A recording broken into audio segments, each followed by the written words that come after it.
The recent closure of the U.S. Agency for International Development, USAID, headquarters in Washington, D.C., has raised significant concerns about the future of free HIV medication programs in Jamaica. On February 3, 2025, the Trump administration, influenced by Elon Musk's Department of Government Efficiency, announced the shutdown of USAID, directing staff to work remotely and halting many of its operations. For years, USAID has been a cornerstone in providing funding and support for HIV treatment programs in Jamaica, ensuring access to free antiretroviral medications for thousands of people. The agency's closure threatens the continuity of these essential services, potentially leading to disruptions in medication supply and support systems for individuals living with HIV.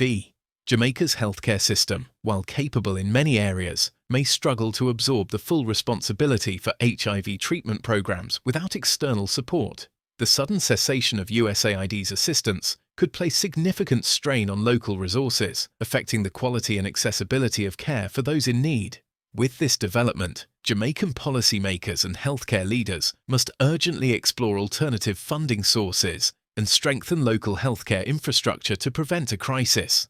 International partnerships, support from non-governmental organizations, and new public-private collaborations could be critical in maintaining access to life-saving HIV treatment. As the situation unfolds, many Jamaicans who rely on these programs are left wondering what comes next. The closure of USAID presents a major challenge, but it also highlights the urgent need for Jamaica to build a more self-reliant and resilient healthcare system that prioritizes its most vulnerable citizens.